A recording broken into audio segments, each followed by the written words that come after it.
Eu sou Breno Altman, diretor editorial do site Opera Mundi. Eu queria convidar vocês a assistirem os vídeos do Opera Mundi no nosso canal do YouTube. Também aproveito para chamá-los a assistir esses mesmos vídeos na TV 247, que é nosso grande parceiro nessa batalha por uma comunicação independente e verdadeira em nosso país. Boa tarde! Está começando mais uma edição do programa 20 Minutos. O tema de hoje, a hora do Fora Bolsonaro. Temos escutado todas as noites, em geral às 20 horas, panelaços nas principais cidades do país. Primeiro começou nos bairros de classe média e hoje já começa a se estender para os bairros populares. E durante esses panelaços de revolta contra o presidente Jair Bolsonaro, já se escuta um grito na garganta de parte importante do povo: fora Bolsonaro.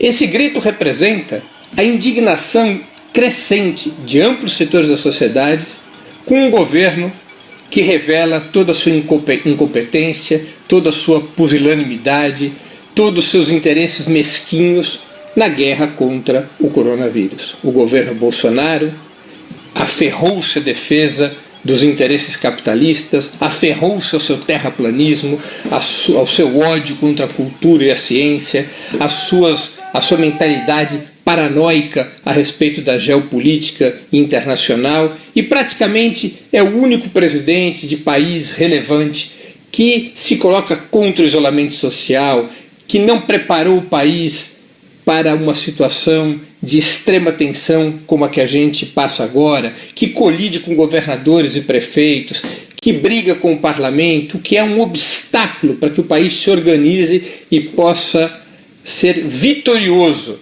nessa batalha literalmente de vida ou morte contra o coronavírus. Bolsonaro é incompetente e inimigo do povo, tanto no que diz respeito à defesa da saúde pública, quanto no que se refere às medidas econômicas e sociais para que possa ser travada a guerra contra o coronavírus. Por essa razão, a insatisfação contra Bolsonaro cresce em todo o país. Houve uma mudança da situação política. A mudança principal que houve foi o deslocamento das camadas médias, que mesmo não sendo bolsonaristas, o apoiaram contra o PT em 2018, mas que agora trocam essa posição predominantemente antipetista por uma posição contra esse energúmeno que ocupa a presidência da República. Essas camadas médias que estão batendo panela nos bairros de classe média não aderiram à esquerda, muito pelo contrário, mas passaram a assumir uma posição de crítica, passaram a adotar um comportamento de oposição ao governo Bolsonaro, de oposição frontal. O país navegava num regime de 3/3. Bolsonaro tinha 1/3 do país e segue tendo. A esquerda, especialmente o Partido dos Trabalhadores de Lula, tinha o outro 1/3 do país e também segue tendo. Mas havia 1/3 do país que se situava no centro dessa polarização. Bolsonaro conseguia arrastar esse terço com base no antipetismo, para isolar a esquerda e poder impor, tanto na sociedade quanto nas instituições do Estado, o programa ultraliberal pelo qual foi eleito e que representa os interesses da grande burguesia brasileira, em especial do capital financeiro. Bolsonaro conseguia formar na sociedade uma maioria próxima a 2/3 no que dizia respeito à conduta econômica do seu governo, por exemplo, aprovando com bastante facilidade várias medidas no parlamento. Esse terço que Bolsonaro conseguia atrair para si, com base no antipetismo, com base no medo do retorno do PT ao governo, com base no medo de que Lula pudesse se apresentar à presidência da República, esse terço já não se dispõe mais a caminhar com Bolsonaro, em função do comportamento de Bolsonaro em relação à guerra contra o coronavírus, tanto do ponto de vista da saúde pública quanto do ponto de vista econômico. Esse terço transitou para oposição ao governo Bolsonaro, o isolando. E isso, evidentemente, cria um clima no país diferente do que antes do surgimento do coronavírus. cria no país um clima majoritariamente de oposição a Bolsonaro. O Bolsonaro vai se derretendo e Bolsonaro vai sendo identificado por setores cada vez mais amplos da sociedade e da política como o principal entrave, o principal obstáculo, o principal inimigo para que o país possa conduzir uma estratégia vitoriosa contra o coronavírus. Repito, tanto em termos de saúde pública quanto em termos econômicos. Essa situação leva ao derretimento de Bolsonaro e nada mais natural do que o surgimento dessa palavra de ordem de indignação, de revolta, de protesto, que é o fora Bolsonaro. Essa palavra de ordem está na garganta do povo. Essa palavra de ordem começa a ser gritada espontaneamente. E é evidente que nada seria mais natural do que os partidos de esquerda, os sindicatos, os movimentos sociais impulsionarem essa palavra de ordem, abraçarem essa palavra de ordem, darem o máximo de dimensão política, cultural, midiática a essa palavra de ordem. Isso é o que deve acontecer. Essa é a tendência, que a esquerda se some àquilo que o povo já começa a gritar. Agora, fora Bolsonaro, é capaz de se transformar imediatamente numa solução política para o país? Essa é uma grande pergunta. É essa grande questão imediata na vida do país? Há forças no país para uma solução adequada que represente esse fora Bolsonaro? Nós temos que debater essa questão, porque a gente vive uma situação política muito delicada. É provável que nesta conjuntura que estamos vivendo, embora ela possa mudar muito rapidamente em função da evolução da guerra contra o coronavírus, na conjuntura que a gente vive hoje, fora Bolsonaro tem um papel semelhante ao que tinha durante o regime militar, no final dos anos 70, início dos anos 80, a palavra de ordem abaixo a ditadura. Não havia manifestação na qual não se gritasse abaixo a ditadura. Faixas em jogos de futebol, em shows, na mais diferente série de acontecimentos, sempre estava lá. O abaixo a ditadura foi uma palavra de ordem, de agitação, como se diz, que foi se disseminando pela sociedade naquela época. Isso significava que a oposição, em especial a oposição popular, tinha força imediata para derrubar a ditadura? Não, não significava isso. Significava apenas que havia um rumo para aquelas lutas que as oposições e o movimento operário travavam nos anos 70 e nos anos 80. Lutas em defesa dos salários, luta em defesa das condições de vida, contra a carestia. Esse era o rumo. Essas lutas tinham que se unificar para derrubar a ditadura. E a consigna, a palavra de ordem que representava isso, era a palavra de ordem abaixo a ditadura. A palavra de ordem abaixo a ditadura só pôde ser uma palavra de ordem de ação na campanha das diretas. Na campanha das diretas se encontrou um caminho para acabar com a ditadura, que era o caminho de conquistar eleições livres e democráticas, livres, diretas e democráticas para presidente da República. Este foi o caminho escolhido pelas principais forças políticas, pelas principais forças populares e pelo povo brasileiro, que compareceu em massa naquelas manifestações da campanha das diretas para defender esta saída para acabar com a ditadura.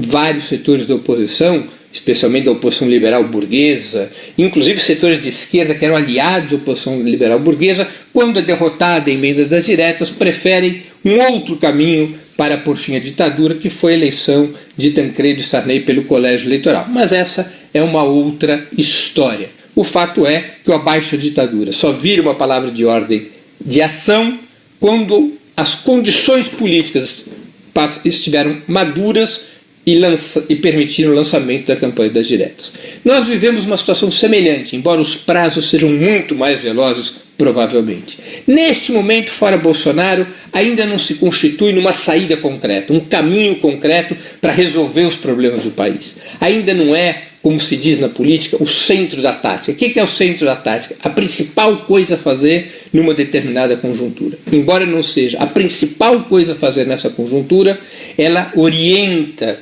tudo aquilo que deve ser feito na conjuntura. Esse governo tem que acabar. Nós não podemos, o país não pode esperar as eleições de 2022. É necessário pôr fim a esse governo neofascista e seu programa ultraliberal. Portanto, há que se qualificar a saída que se deseja quando se fala de fora Bolsonaro. E há apenas uma saída democrática. que é a anulação das eleições de 2018 e, portanto, a cassação da fórmula Bolsonaro-Mourão, com a convocação de eleições antecipadas para presidente da República, com o ex-presidente Lula tendo anuladas as fraudes judiciais que o impedem de concorrer.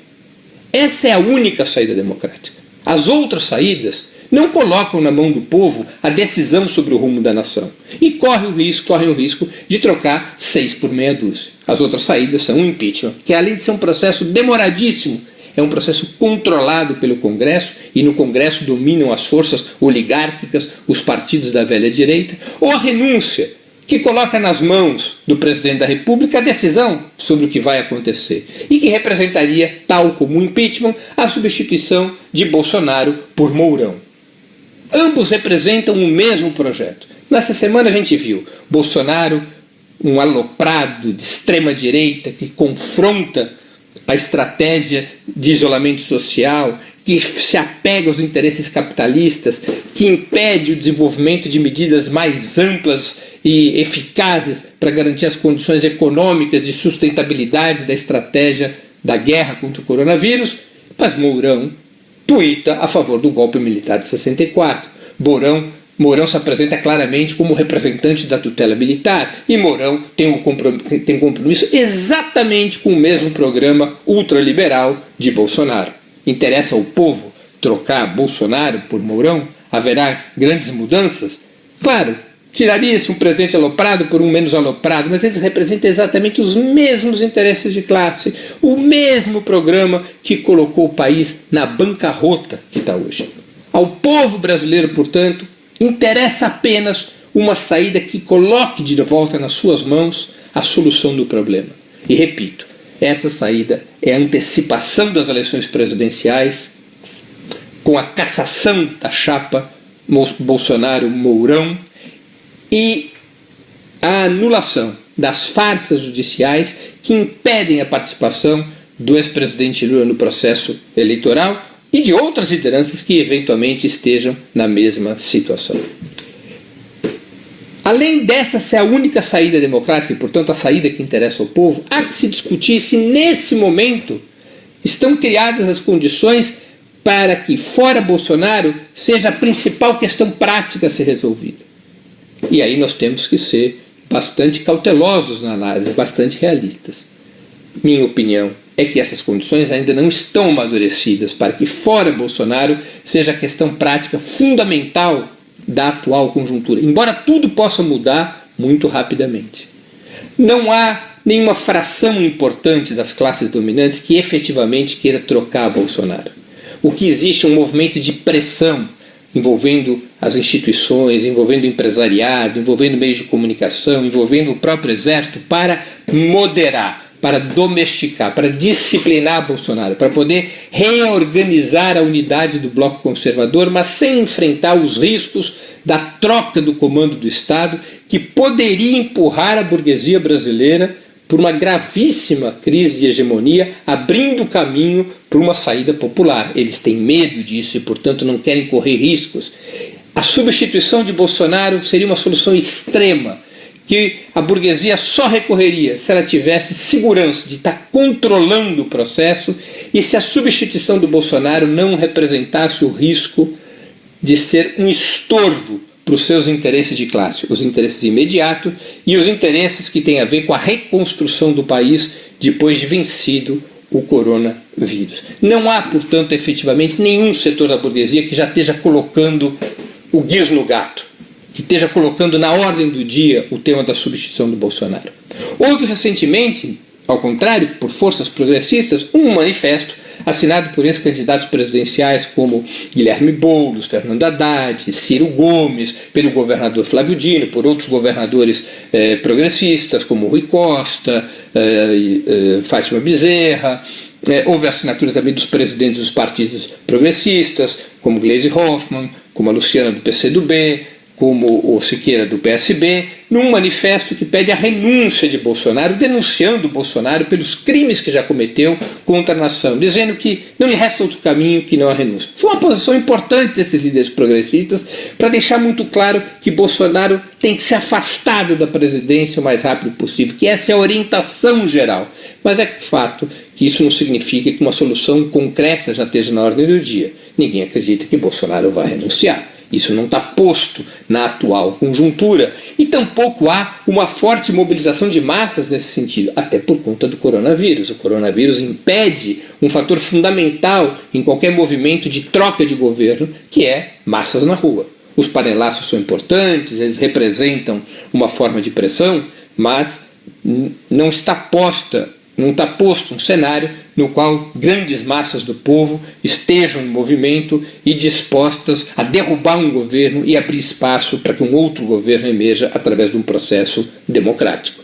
Essas condições ainda não amadureceram. Elas podem amadurecer rapidamente. Claro, depende de como evolui a guerra contra o coronavírus e o grau de responsabilização ou de irresponsabilidade de Jair Bolsonaro. Se o comportamento de Bolsonaro levar a uma situação de sabotagem aberta, de resultados dramáticos, como o aumento desnecessário do número de mortes, do número de casos de Covid-19, ou se significar, como vem significando, mas uma escala ainda maior nas próximas semanas, de desestabilização da vida do povo, de ruína da vida das massas, de incapacidade das medidas aprovadas pelo Congresso chegarem ali na ponta do trabalhador, do pequeno empresário, se novas medidas não forem aprovadas por conta da sabotagem do governo Bolsonaro e isso trouxer consequências dramáticas, trouxer fome, miséria e desemprego para o povo, se evoluir nessa direção, e pode evoluir nessa direção, aliás, é uma tendência fortíssima que evolua nessa direção por conta da atitude criminosa e irresponsável de Bolsonaro, é claro, a conjuntura pode mudar e a substituição de Bolsonaro pode passar a ser a grande questão prática do momento. Por ora, não acredito que seja. Qual é a grande questão prática do momento? Defender um programa de emergência, tanto na saúde pública quanto na economia, de medidas que permitam proteger o povo contra o coronavírus, contra a miséria, a fome e o desemprego. Medidas que foram, algumas delas, aprovadas parcialmente e outras que têm que ser imediatamente aprovadas. Eu estou aqui me referindo à renda mínima emergencial, que está em R$600 e é pouco. Essa renda mínima devia ser de pelo menos um salário mínimo para todos os trabalhadores informais, para quem está no cadastro do Bolsa Família, para os pobres. Deveria também ser a suspensão do pagamento das contas de luz, água, telefone, gás e internet por 3 meses, a suspensão do pagamento das dívidas bancárias e hipotecárias, a suspensão do pagamento do cartão de crédito até um certo valor, a suspensão do pagamento de impostos para micro e pequenas empresas, a constituição de um fundo para garantir cestas básicas nas grandes capitais, a distribuição direta de alimentos, inclusive com a ajuda da sociedade civil, enfim, um programa agressivo de recursos públicos que permitam o povo enfrentar a necessária quarentena, o necessário isolamento para enfrentar o coronavírus. E medidas de saúde pública ainda mais duras, de aprofundamento do isolamento social, que tem que incluir, que poderão vir a incluir o confinamento, que não é a quarentena voluntária que hoje existe em São Paulo, no Rio, em outras cidades, mas o confinamento, a proibição de que as pessoas circulem de 15 a 30 dias, que saiam das suas casas, a não ser com autorização expressa, que usem transporte público, a não ser com licença autorizada, que as estradas fiquem fechadas, que os voos domésticos sejam completamente encerrados em determinadas capitais, medidas desse tipo, como foram aquelas adotadas em Wuhan, na China, ou que são agora adotadas em Milão, que são adotadas em Caracas. Essas medidas devem fazer parte de uma radicalização do programa sanitário contra o coronavírus, e isso exigirá medidas econômicas e sociais ainda mais fortes, como essas que eu anunciei, que são defendidas pelos partidos progressistas, para que a estratégia de guerra contra o coronavírus possa ser vitoriosa. A defesa deste programa, hoje, a questão prática é fundamental, até porque desmascara progressivamente Bolsonaro e vai criando um leque de forças de esquerda, que é quem defende esse programa emergencial claríssimo, que vai muito além das tímidas medidas econômicas e sanitárias advogadas pelos partidos da direita tradicional, pelos meios de comunicação.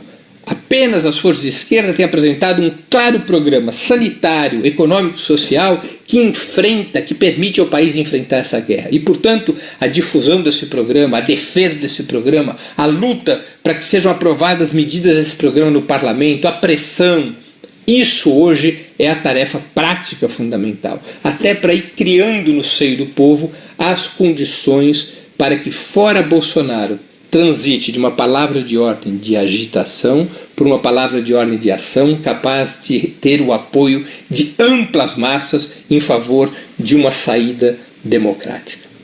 Dito isso, quero dizer aqui, como síntese, como conclusão, é evidente que o nosso norte hoje é o fora Bolsonaro.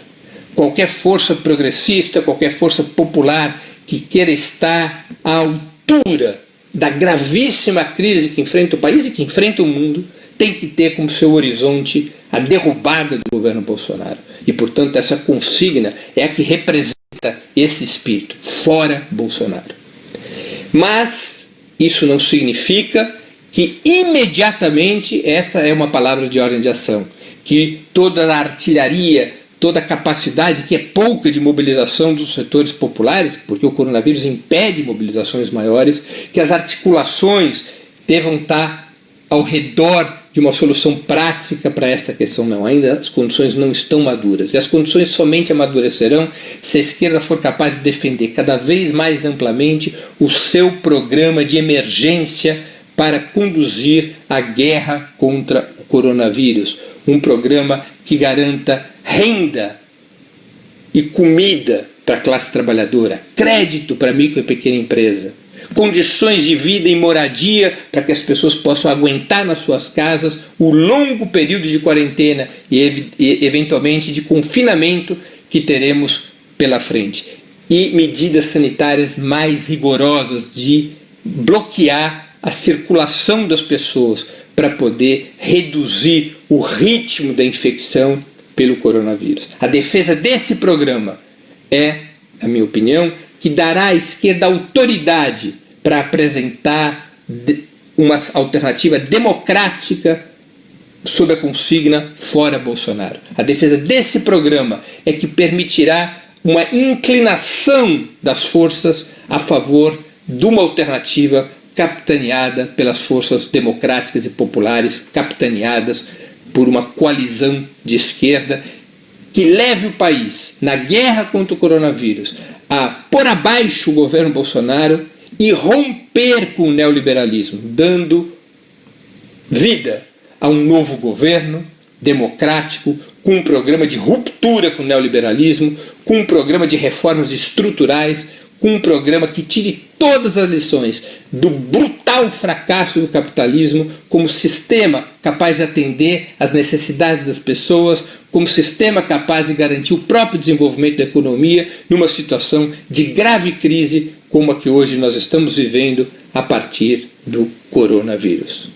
Essa é a minha opinião, para que vocês reflitam. É apenas mais uma opinião, mas é importante que nós debatamos e refletimos a esse respeito, lutando contra o coronavírus, lutando pelo programa de emergência e lutando para botar fora Bolsonaro do governo da República. Termino assim minha exposição de hoje. Antes de encerrar o programa, 2 mensagens, aquelas mensagens já tradicionais. Primeira mensagem, eu queria sugerir a vocês fortemente que fizessem sua inscrição no canal do Opera Mundi no YouTube. Nessa plataforma, vocês tanto poderão acompanhar nossas transmissões ao vivo, quanto assistir edições anteriores dos programas 20 Minutos e demais programas da TV Opera Mundi. O YouTube é uma plataforma muito mais amigável para assistir vídeos, para fazer comentários e também para contribuir financeiramente com o Opera Mundi através do Super Chat. Não se esqueçam, ao fazerem sua inscrição no canal do Opera Mundi no YouTube, de marcar o sininho. Marcado o sininho, vocês serão avisados todas as vezes que novos programas, nossos ou de nossos parceiros, forem ao ar. Segunda mensagem, eu queria pedir a vocês encarecidamente que fizessem uma assinatura solidária de Opera Mundi. A assinatura solidária é um pequeno valor mensal que nossos leitores e espectadores pagam para que nós tenhamos os recursos necessários à manutenção e ao desenvolvimento de um jornalismo independente, um jornalismo de qualidade. Para que nós tenhamos os recursos necessários à batalha diária contra a imprensa de direita, cada vez mais manipuladora e mentirosa, especialmente num momento como o atual, de guerra contra o coronavírus, quando a imprensa de direita tenta invisibilizar as forças populares e apresentar a disputa política apenas como uma luta entre o Bolsonaro e a direita tradicional, tentando tirar do noticiário as forças populares e as experiências bem-sucedidas dos governos de partidos de esquerda no combate ao coronavírus. Vocês poderão obter informações sobre a assinatura solidária e realizá-la, porque é um processo muito simples e prático, no endereço www.operamundi.com.br/apoio. Eu vou repetir, www.operamundi.com.br/apoio. Façam agora mesmo a assinatura solidária. A assinatura solidária é o principal instrumento de financiamento do Opera Mundi. A assinatura solidária, por sua própria natureza, é o instrumento que garante a independência de Opera Mundi frente ao poder econômico. Termino aqui o programa de hoje, cujo tema foi a hora do Fora Bolsonaro. Aqueles que gostaram do programa, eu peço que o compartilhem, o difundam entre os seus amigos, para que a gente possa aumentar a repercussão das informações e das análises que a gente aqui busca apresentar. Peço também que os nossos espectadores façam sua inscrição, como eu já disse nas mensagens, sua inscrição no canal do Opera Mundi no YouTube, que já vai se aproximando dos 100 mil integrantes, dos 100 mil inscritos. Nós voltaremos a nos ver na próxima sexta-feira, às 4h30 da tarde, nos canais do Opera Mundi, no YouTube e no Facebook. Até lá e um grande abraço.